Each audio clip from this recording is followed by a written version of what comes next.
Estou reconectando aqui no Facebook, né?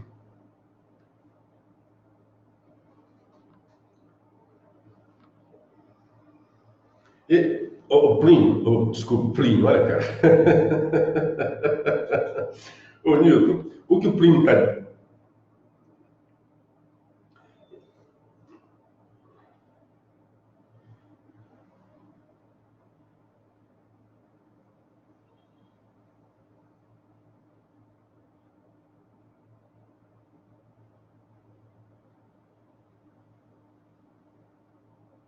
E o Brasil todo. Tá certo. E preste atenção para a desonestidade intelectual do senhor Plínio. Olha a desonestidade intelectual. Diretor institucional do jornal O Povo. O que é que ele diz? O tal pente fino também foi usado no Instituto Nacional. Ele se referia antes ao pente fino na Bolsa Família. Porque lá, 380 mil benefícios no primeiro benefício, devido a inadequações, saíram, né? E desligamentos voluntários. Olha só, inadequações e desligamentos voluntários. Voluntários são pessoas que pediram para sair. Pessoas honestas. Aqui sim, nós temos que fazer um elogio. A pessoa é pobre, muito pobre. Para receber Bolsa Família, é muito pobre.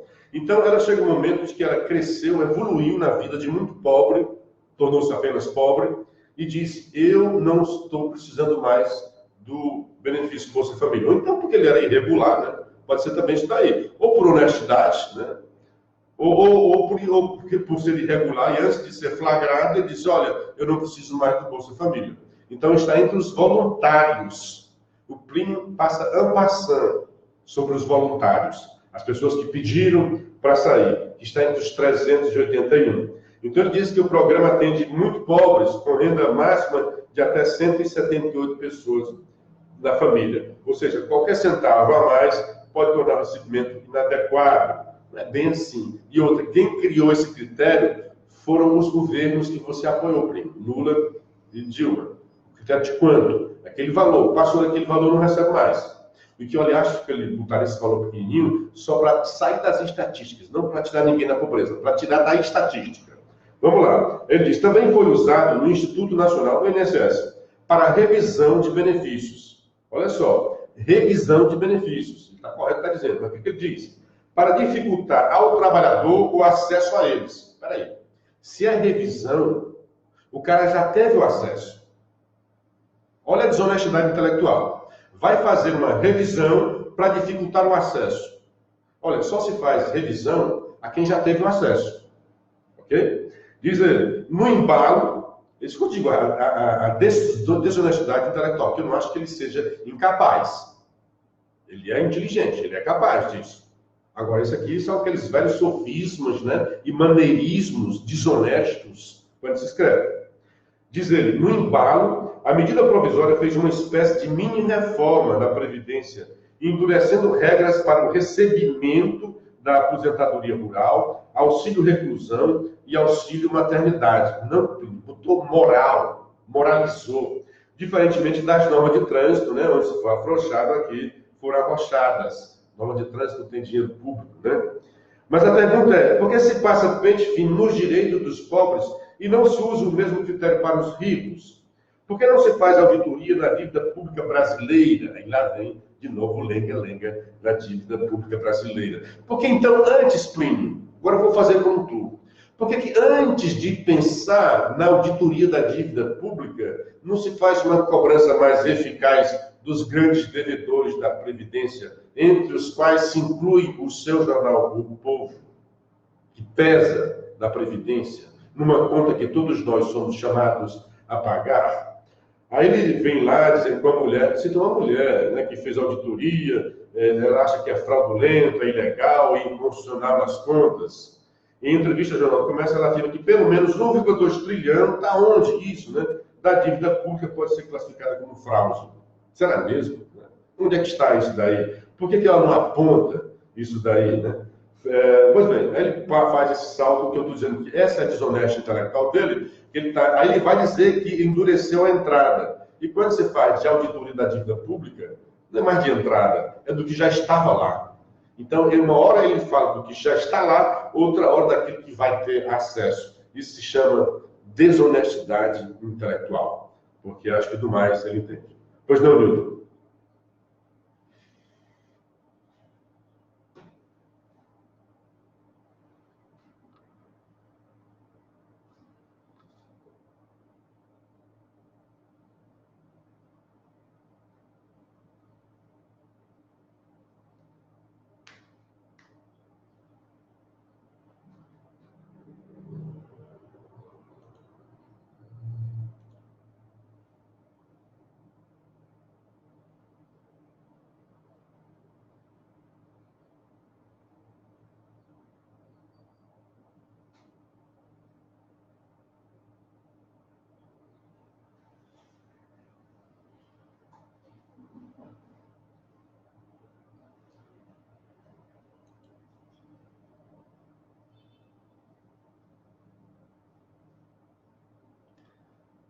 Deixa eu dar um bom dia aqui para a Ana Campos, o Gilardi, o Sinésio.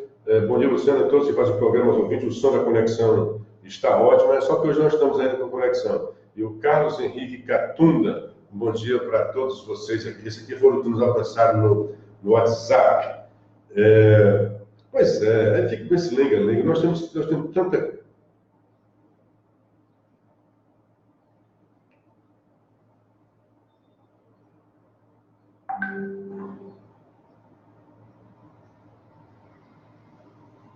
Bom dia para o Zeca Aguiar, para o Paulo Porfírio, para o Gilardi Sinésio, o Elias aqui de Sobral, o Simão Oliveira, Eridan, que é também nosso ouvinte, e gente que está pegando aqui. Deixa eu dar uma gelada no nosso grupo de ouvinte. Muita gente aqui chorando, Fortaleza perdeu ontem, né? Bom dia para o Alcides Kleber, que é a paz do Senhor com vocês. Bom dia para o Marcelo Reis e para a Valéria Melo, o Marcelo lá em Minas e a Valéria em Manaus. Bom dia para o senhor Luiz Carlos Tefranco, que está em Paris. Louvável a decisão da Caixa em relação à redução dos juros. E mais, o Marcelo, avisa aí o amigo radialista que o Fluminense perdeu a decisão nos pênaltis por 3-2 para o Cruzeiro. Alguém deve ter dado a informação errada, o Marcelo está corrigindo aqui. Um grande abraço, amigos. É muito bom contar com a participação de vocês.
Nós temos sorte, né, dos nossos governos, Cid e Camilo, fizeram um ajuste fiscal, tiveram essa preocupação.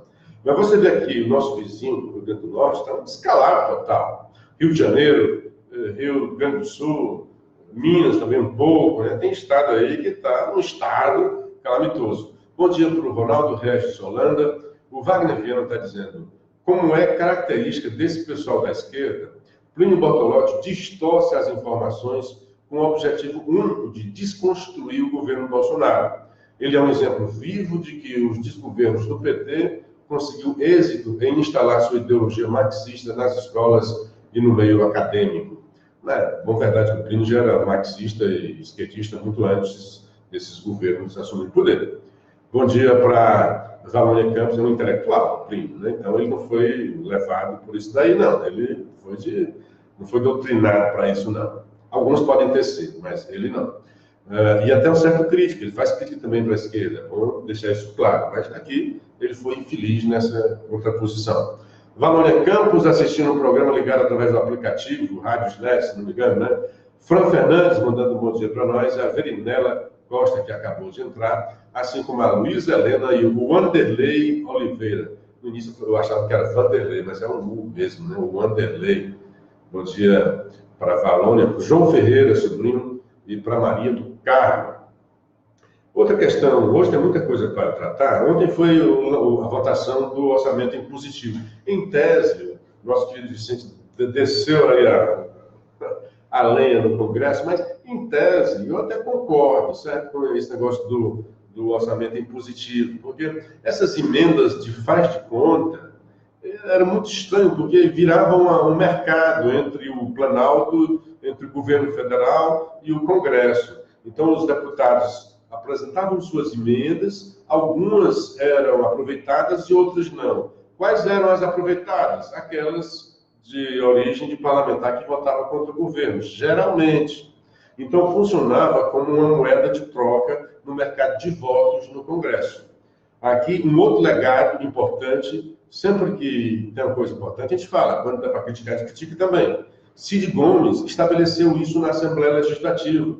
Quando ele chegou, ele disse, olha, eu vou determinar tantos por cento, acho que era em torno de R$400 mil por deputado, seja ele da oposição ou da situação, cada deputado vai ter o direito, dentro do orçamento estadual, de apontar onde 400 mil serão empregados. E dizia as áreas prioritárias. Se era na educação, ainda recebia um pouco mais de dinheiro. Então, isso é muito importante para terminar aquele barganhar de votos, né? Aquela humilhação que alguns governadores faziam. O deputado chegava e dizia, eu apresentei a emenda tal, essa emenda nunca chegava, porque o governo simplesmente travava. Não se trata nem do contingenciamento. O contingenciamento é quando a emenda foi aprovada, não correspondeu ao orçamento aquele que se imaginava, portanto, o contingenciamento não é de hoje, né? É de há muito tempo, e havia um corte, né, geral, digamos, percentual, 15% em todas as emendas, e assim por diante.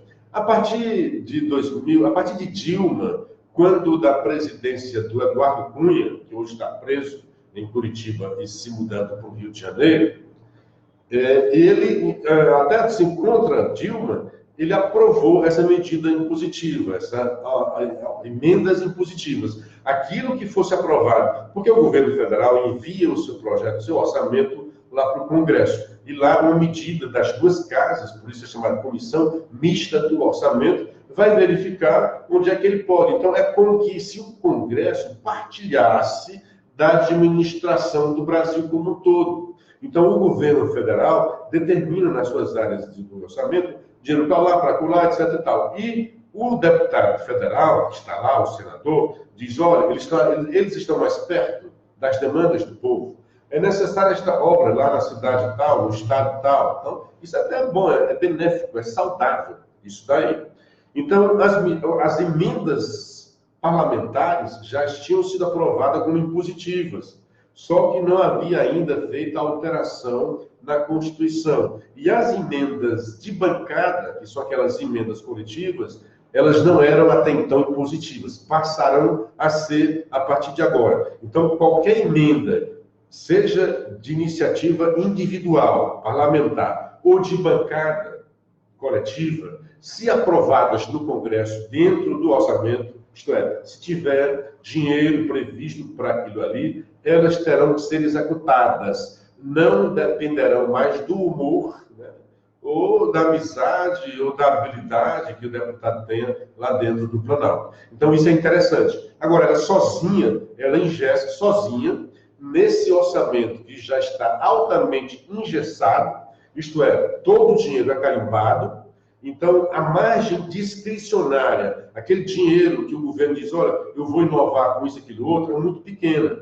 Então essa medida é positiva, desde que venha acompanhada da chamada DRU, da desvinculação das receitas da União. Então, que o governo tenha mais condições de operar. Olha, eu chego com essa proposta, eu fui eleito com esta plataforma, quero executá-la, mas não é possível, porque o dinheiro é todo engessado. Então, você tem que desengessar o orçamento e aí sim você dá mais flexibilidade para que o Congresso possa apontar onde o dinheiro do povo deve ser aplicado. Então, em si, a medida não é ruim. O Paulo Guedes até disse isso. Eu estou concordando com o que disse o Paulo Guedes. Não estou inventando nada. O impositivo não é de todo ruim. Na circunstância em que está, engessa ainda mais o orçamento. Então, ela tem que vir acompanhada de uma outra circunstância, que é o quê? A desvinculação das receitas da União. Bom dia para o Eleston de Castro, lá em Brasília. César Moreira, a grandeza e o grau do comprometimento financeiro gerado pelo pagamento da dívida pública parece desprezível em sua análise. Total, César. Desprezível esse tipo de colocação. A dívida pública, o que é uma dívida pública? Você entende o que é uma dívida pública? Ele diz mais, lenga-lenga, quando falamos de uma coisa significativa do PIB, inviabilizando investimentos cruciais. Bom dia. Você é completamente ignorante do que está falando. Me perdoe, com todo carinho. Vou te explicar o que é dívida pública. É quando falta dinheiro no governo. E é exatamente o que está acontecendo neste momento. O governo, porque o orçamento teve uma projeção de recursos, de arrecadação, essa projeção não se consubstanciou, portanto, aquela despesa que era baseada naquela projeção de receita também tem que ser mudada. E não é só isso, neste momento o governo está dizendo, como o orçamento não se consubstanciou aquela arrecadação, aquela grana que nós teríamos, nós estamos com problema para pagar o benefício dos idosos, que é o BPC, nós estamos com dificuldade de pagar o BPC também dos deficientes, do Bolsa Família. Como não tem dinheiro, o governo vai ao mercado, emite o título e cria uma dívida. Isso é dívida pública. Aí depois que o governo emite esses títulos, não deve pagar? É isso que você está querendo dizer, César? Eu chamo de lenga-lenga exatamente por causa dessa ignorância. É só lenga-lenga. Se você comer a sua dívida que você tem, você deve ter algum tipo de dívida, o César, não deve ser paga. Se você não pagar, você vai para o SPC. Se você for para o SPC e amanhã precisar de mais dívidas, você não consegue se endividar. Se o governo não pagar essa dívida, chama-se calote. É isso que você está propondo? Dar um calote na dívida pública?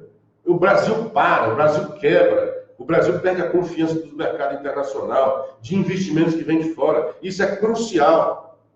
Se você não paga a dívida pública, mais desemprego, mais crise na economia, mais arroxo, mais gente perdendo emprego. É isso que eu chamo de lenga-lenga. É a irresponsabilidade quando se fala de dívida pública. Me desculpe eu dizer assim, que é desprezível sim. O problema mais grave desse momento é atacar o que tem de fraude.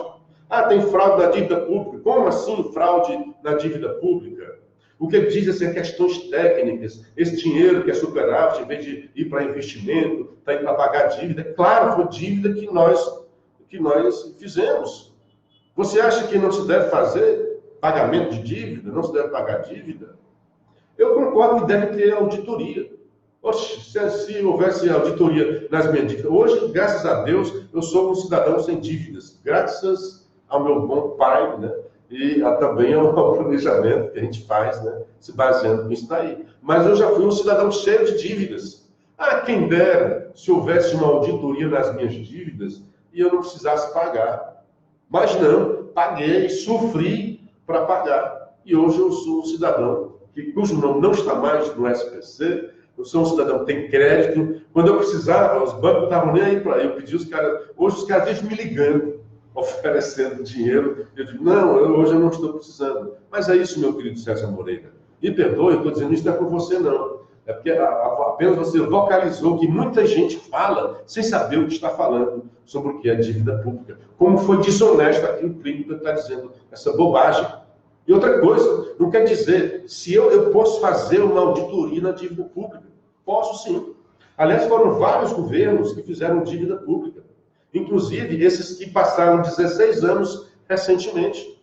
Eu posso até fazer uma auditoria, mas já vai deixar de pagar. Eu posso até fazer uma renegociação. Olha, vamos diminuir os juros, vamos ver se a gente consegue pagar isso daqui. Mas deixar de pagar, dar calote, jamais. Ó, lá, de novo, só um pouquinho, lá vem de novo César. César, alimentamos agiotas de acordo com a conveniência deles, dívidas são pagas, mas em regime de extorsão. Rapaz, você está de novo sem saber o que está dizendo.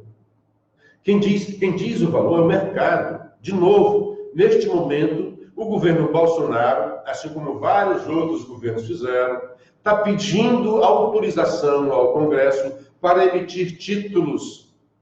Então você, que é um cidadão, César, eu, cidadão de bem, que não temos dívidas, que temos algum dinheiro que a gente pode investir, aí o governo lança esses títulos no mercado. Eu vou ao mercado e compro esses títulos do governo, com a expectativa de que o governo vai me pagar um juro, um deságio. É assim que funciona o mercado.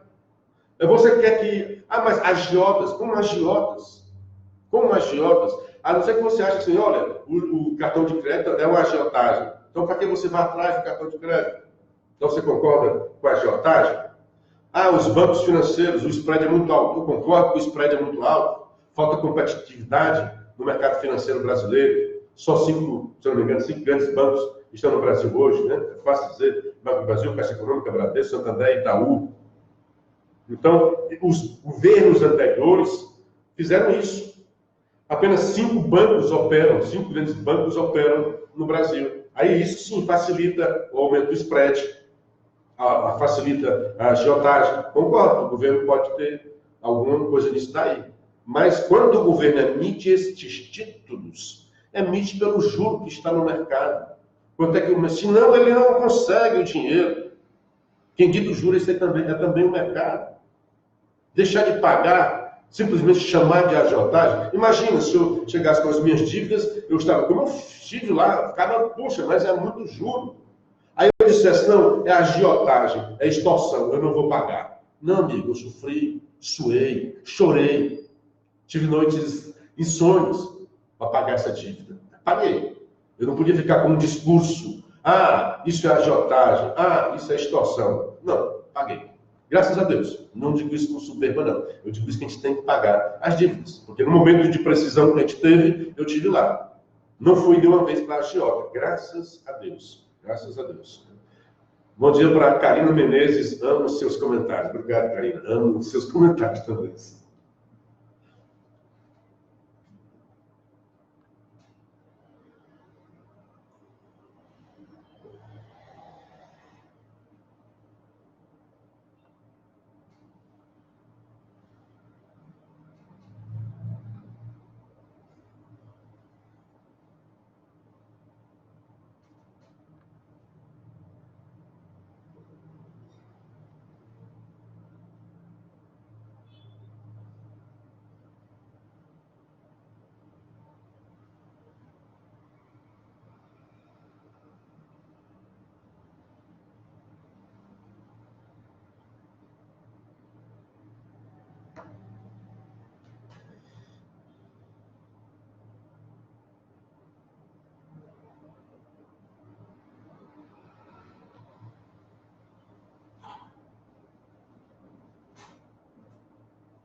Porque com esse discurso... Não, olha... Exato.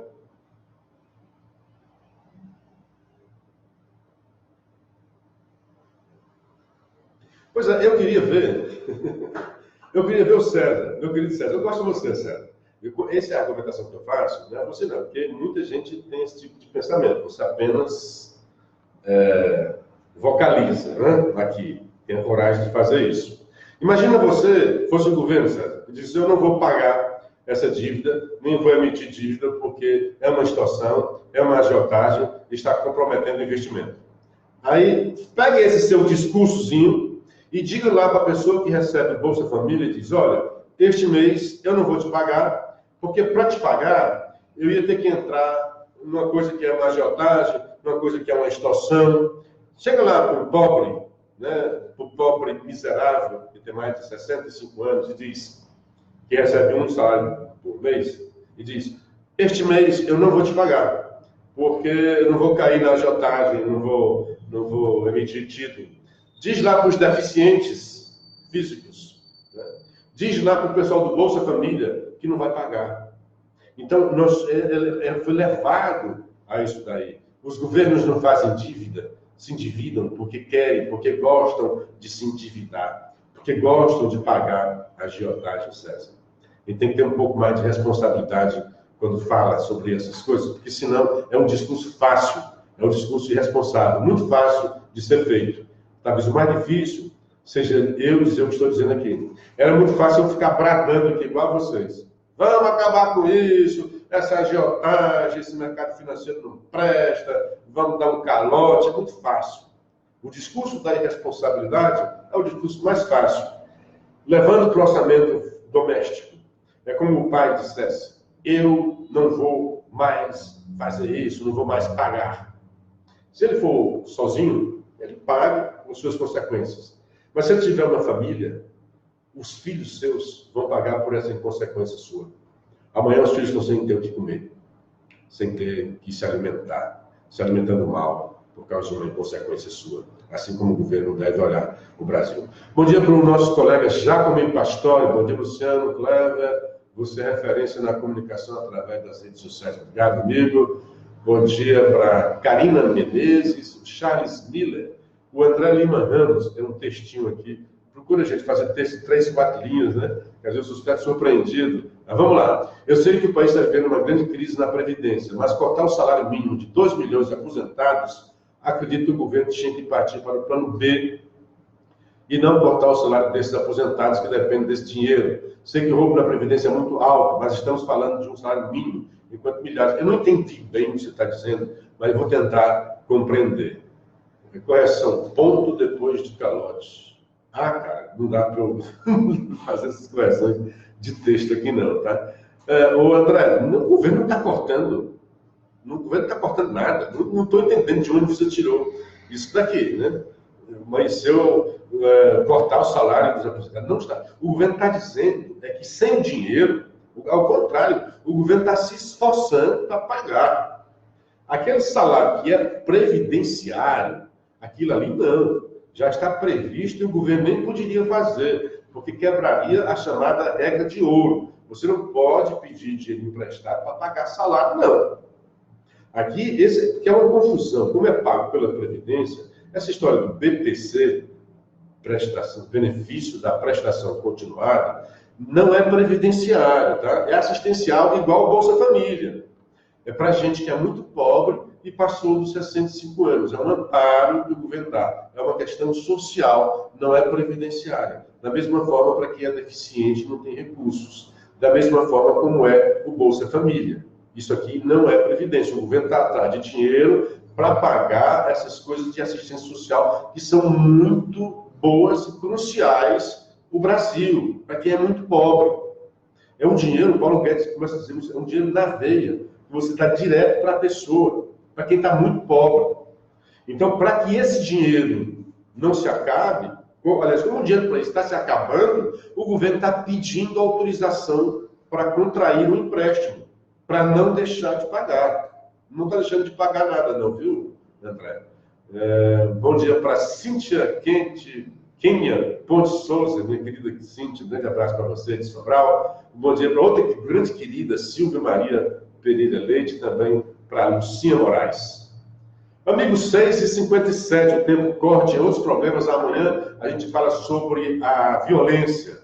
Muito do diário, o Globo, por exemplo, traz um editorial, traz um artigo, mas outro artigo falando sobre armas, que vai aumentar a violência e que diz que o aumento da violência foi por causa das armas. E uma das manchetes explica a violência dizendo que foi por causa da guerra das facções. Então o Jornal Povo tem que dar uma olhada aí o que é que ele quer dizer. Amanhã, como não tem mais tempo, a gente trata com isso com mais vagar. Um grande abraço, Nilton Mourão, meu querido César. Sofisma é comparar a destinação individual do Bolsa Família à manutenção mista de um sistema que lucra extorsivamente. De novo, você comete uma bobagem, tá, cara?